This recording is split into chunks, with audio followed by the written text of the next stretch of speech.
How's it going, everybody? This is Cameron White with White Light Astrology, giving you guys your February 2019 horoscope for Scorpio, Sun, and Rising. How's it going, my Scorpios? This month is definitely going to be a lot more palatable this month than, the past month. January is a little bit weird for all of us. However, February looks like things are definitely going to be a little bit more in your nature, and especially as we go into March, when we go into Pisces season, things are really going to be a little bit easier as well. So let's go ahead and start going into the horoscope. The first big thing that happens in February is on February 3rd, we have Venus going into Capricorn. So as Venus was in Sagittarius, she was in your second house, conjoining Jupiter. This was really good for your money, really good for your finances, good for material possessions. However, as Venus goes into Capricorn, into your third house, this is where Venus, the planet of value, the planet of love and intimacy, the planet of relationships, the planet of desires almost. When Venus is in Capricorn, she is valuing the idea of what structure looks like in the sense of not only relationships, but working with people, bringing things together. Venus is bringing value to how things are constructed and how things are framed. Venus in Capricorn puts almost the flirtatious vibe in like a business sense, like where things go really naturally and things go really easily. And as Venus goes into Capricorn, where you're going to be having a lot more value in this idea of, what is being constructed, what has framework, where do you need to really structure yourself at, this is going on in your third house. So as Venus is going into your third house, the third house is all about children, or not children, my bad, siblings, has to do with relatives in the sense of your neighbors, has to do with more of your inner community, short distance travel. The third house, also in more of a modern psychological sense, has a lot to do with how you use yourself. It's kind of like, I've talked about this a lot, but it's like, the first house is who you are, second house is what you have, third house is how you use it. And as Venus goes into Capricorn, this is also the third house of communication as well. I meant to put that out there.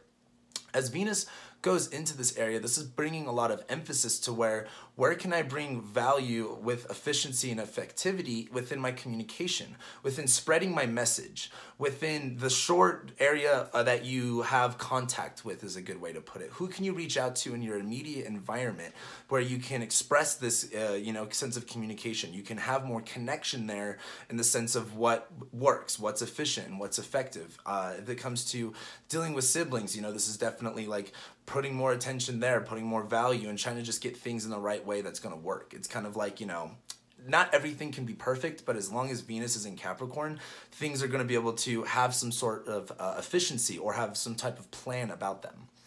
The next big thing as we go into February 4th, we're going to have the new moon in Aquarius, which this is really positive for you guys because this is going on in your fourth house. The fourth house is all about your family life, your home life, your private life. The sun's right there right now. We're going to have Mercury's in there right now too. We're going to have multiple other planets go in there as well. However, Aquarius is about connecting. Aquarius is about detachment, seeing things from an outside perspective and connecting all of those pieces together. And this is still a Saturn-ruled sign. This is about being constructive. This is about materializing. This is about understanding. This is an air sign as well. This has a lot to do with intellectualism and things like that. However, as we have this new moon in Aquarius, this is really, I hate to say the phrase, but this is setting new intentions and clearing out that energy right there. This is focusing on what needs to be established in your home life and your family life. This could be dealing with your parents as well. However, how can you really reconnect things? How can you look at things in I don't want to say a new and a creative way, because I almost feel like that gives too much, too much, what's the word I'm looking for? That's too Uranian, that's too Uranus energy. Saturn's creativity looks like, looking at things through an outside perspective and seeing what else can be done. Like Aquarius is reminds me of, oh my gosh, I'm going to sound like an idiot right now, but I can't remember who invented the light bulb. But I do remember he did it like a million times, right? That's that whole Aquarian energy. You got to do things in every little right different way until you find the right specific way to do things. And as we have this new moon in Aquarius, it's just really opening up a new energy in this area. Where can you reconnect things? Where can you find a new way to solidify and create standards to things? So moving forward, on February 10th, we have what's going on. Mercury is going into Pisces. And so as Mercury goes into Pisces, this is also its sign of fall. It's a sign of detriment, not fall. As Mercury goes into Pisces, this is where things get a little bit weird. Mercury has, he wants to communicate a very, special message. He wants to be clear about it. It has to be either in writing or speaking it, clearly. As Mercury goes into Pisces, it can be hard for Mercury to communicate that message. It can be misunderstood. It can change. It's mutable. It's, it's watery. It's kind of like it goes with and it flows with. And as Mercury goes into Pisces during this time, it is going to be going into your 5th house of love, and not necessarily relationships, but the idea of like intimacy and sex, as well as creation, as well as art and music. The 5th house also has to do with children and the things that you enjoy, the things that bring you life almost in a sense. And as Mercury goes through this area, Mercury will later retrograde, and we're going to talk about that a little bit later. It's not going to retrograde this month though. However, as Mercury's in Pisces, this is where themes of the 5th house of love and not relationships, but like, intimacy, sex, children, all of the fun stuff. This is where Mercury's going to be having more of a mental capacity to think about these things, like really try to look at what do I want, what do I understand, what's more appealing to me at this moment. And as Mercury goes through there, we actually have still a little bit to talk about that, so I'm going to actually jump to the next thing. But as Mercury goes through Pisces, expect for things to be up to change or susceptible to change in that area where you're looking at things in a creative manner. However, I'd also like to emphasize the fact that Mercury's in detriment right here. I wouldn't necessarily think that if you're going through this, if you got Mercury going through your 5th house and you're rethinking all this stuff, it's not clear yet. Don't define anything yet. Moving forward though, on February 13th, we have Mars conjoining Uranus in Aries. So this is happening in your 6th house where Mars has been like, you gotta work, like you've gotta do, what is your health, what are your habits, what are you, trying to obtain, what are you trying to do? Mars could also be causing some health issues, could feel drained in your energy, could be really frustrating as well. And as Mars conjoins Uranus, this is kind of like liberating and breaking through that energy and kind of like, hey, this is what I wanna do now. I'm ready to switch this up now. I'm ready to commit to this now. Mars on top of Uranus is like literally the action of stealing the fire from the gods to liberate the people. Like, don't be surprised if on February 13th, you're feeling this like one last hoorah and push just to go balls to the wall. And this is in the 6th house of your sense of service, your employment, what you're doing every day, your habits. So expect to see that manifestation in that area. However, on the next day, Valentine's Day, February 14th, Mars goes into Taurus into your 7th house, where things change up a little bit. Mars goes into his detriment. He's not in his domicile anymore. He doesn't really work as well in Taurus. It's hard for him to move. It's hard for him to it's hard for him to have that energy to do things. As Mars is in Taurus, Mars is also about, cutting and severing and all those type of things. Mars is bringing issues most of the time. And as he's in your 7th house of relationships, this may be causing some conflict or some issues with stagnation within the relationship. Maybe, you're wanting things to change and it's just like you're both, you're Scorpio rising. Like, you guys are stubborn to begin with. But as Mars goes through Taurus, this just could be creating a lot more frustration with relationships and wanting them to, I don't want to say move, but it can just be it's kind of like getting a cow to move. It's really hard. You can't just convince it. You almost have to go push it or raise a red flag for the bull to start running. So that's kind of like what Mars and Taurus is going to look like. However, as we move forward into February 16th, we have Venus sextiling Neptune. So Venus is in, your 3rd house. She's in Capricorn. You're understanding how to communicate in a more efficient and effective way that's coming from that loving nature. Scorpio sun, Scorpio rising. It's really easy. I'm not saying this is like everyone, but it's really easy for you guys to have a specific line of communication that I don't want to say is volatile or mean, but Venus in Capricorn is really trying to help you hey, how do you communicate? How do you efficiently communicate? And how do you communicate the love and the value that you're trying to express? Actually work on that.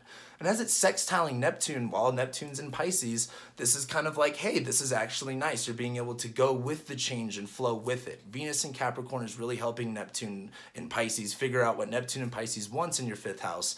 And Venus in Capricorn's hey, I really like how things are flowing in this nature. I like how I'm doing things. I like how I'm addressing and communicating these things. Let me do that within the context of what do I want? What are my passions, my hobbies, creativity, children, love, things like that. Moving forward, though, we have kind of a couple big days here from February 13th to the 18th. The next big thing on February 17th is Venus conjoining Saturn. where Saturn is creating limitations in this area of the third house of Capricorn. So it's kind of like, yeah, dealing with problems with maybe your neighbors, maybe your siblings, maybe, you know, just short distance travel, like Saturn in the third house. Maybe you're having car issues or whatever it is. Saturn in the third house is also wanting you to be more disciplined on your communication and how you express that. And as Venus conjoins Saturn, this is kind of like Venus going into Saturn's house and being like, this needs just a little bit of a feminine touch. This needs a little bit more of a more natural flow to things and more of a connection. Saturn wants to put barriers and rings around things. And, you know, Mars wants to cut. Venus wants to bring together. Venus wants to connect things. And as she's in Saturn's home and she's on top of Saturn right here, this is really about going, hey, how do I get all of this stuff that I'm trying to express and communicate? You know, you're trying to be Saturn about it. You're trying to be disciplined about it, trying to see things in the right way. Venus is like, let's bring some love to here. Let's bring some connection. Let's bring some value with Saturn. Venus is looking at Saturn going like, this is what's important right now, nothing else. So moving forward on February 18th, the next day, Mercury's actually going to conjoin Neptune and go into shadow before he, well, this is where he'll later station direct after his retrograde, but he enters shadow. He's going to conjoin Neptune all on the 18th. As well on the 18th, we have Chiron going into Aries, and we have the Sun going into Pisces. So there's a lot happening on the 18th. And as Mercury goes over Neptune, this is really going to be kind of a foggy and confusing time about what do you want? What does that look like? There's so many different options, and it's so, contrasted, and it's so dualistic that it can be a little bit overwhelming. And this is also going to be squaring Jupiter. So Jupiter's, you know, in your second house. What do you have the money for? What do you have the, what tools do you have for that? Now, Mercury going over Neptune's one thing. It's going to enter shadow. So we're going to be reviewing over this. We'll talk more about that through, you know, March and whatnot. However, Chiron will also go into Aries, where this is now going into your sixth house. If you've watched my Chiron and Aries video, I definitely recommend checking that out. I talk all about that. Chiron's locking itself into your sixth house, really helping you guys focus on what is your routine, your health, your habits, and what is your service? What are you putting into this world? What are you fixing? Then the Sun goes into Pisces with Pisces season starting. The theme is, you know, like, you know, what are your creative interests? You know, love and, you know, children. Like the fifth house is the fun house. It's the party house. So as the Sun goes in there, probably going to have a little bit more themes of that. Probably not the biggest deal though. However, once we go into February 19th, we're almost done with February here, we have the full moon in Virgo. On the full moon in Virgo, we're also going to be having Mercury sextile Saturn. So the full moon in Virgo is on February 19th. This is going to be, what's Virgo in? That's your 11th house. I always forget what Virgo is to Scorpio. So Virgo is in your 11th house, right? The 11th house is all about, you know, your friendships, your community, who's around you. It's all about who you connect yourself to, alliances, big groups of people. And this full moon in Virgo, as the Sun's in Pisces, you know, thinking about what you want to pursue, thinking about what you want to kind of put yourself into. Full moon in Virgo is realizing what connections do you have that can help you pursue what your interests are. Who do you have around you that's there to support you, that can find these little niche details that really put you and lock you into the places that you want to be. So the full moon in Virgo, go hang out with your friends, see who your connections are, reach out to your networks. Then we also have Mercury sextiling Saturn that day. And as Mercury sextiling Saturn, while Mercury is in Pisces, you know, Mercury's kind of like lost and confused right here. But Saturn's going, hey, if you're, let's be, you know, still express what we need to express, even though we may not know exactly, you know, what that looks like. We may not know the words that we're going to say, but we understand what feelings we need to address. So Saturn's really helping Mercury kind of get things a little bit clearer right here too. Moving forward though, a couple days later, we have on February 22nd, 222, we have Venus conjoining Pluto and Mercury squaring Jupiter. So Venus is going to conjoin Pluto, which is kind of a, not the biggest deal in the world, but Pluto's kind of like, you know, big deal stuff in Capricorn in the third house. So you've dealt with huge problems with, you know, your siblings, with your neighbors and your environment and things like that, and short distance travel. Venus on top of Pluto is like, how do I see value in what that devastation and destruction brought me? How do I really look at the raw reality and the dark, grim reality of shit? And how do I go, let me learn from this? It's kind of like when you see a company like Toys R Us shut down, they didn't just call it quits. They sold everything that they could. They did one last sale. It's kind of like, this is horrible, but let's do everything that we can to make this good. That's Venus on top of Pluto. Mercury will also be squaring Jupiter right here. Where Mercury's in shadow, it's in Pisces, it's in detriment. Jupiter in Sagittarius in your second house is like, you may be dealing better with money, you may have better financial things going on, you have more possessions, but Mercury's like, what do I do with this? What do I even want to do with this? What does this even mean to me? Where do I want to pursue this into? And this also could be, you know, maybe you think that you have a little bit more money, but Mercury is having too much fun spending it. So be a little bit careful about that. Then the last 2 things of February is Venus conjoins the South Node on February 25th, where this is really going like, all right, like I see the past, I value the past, but it's time to really lock that in. It's time to, what are these lessons? Again, I've talked a lot about this in the past couple months, but the South Node is what our past was, what we need to let go of, what doesn't serve us anymore, but what we've used in the past that can really help us now. It's kind of like taking at what you need as you go.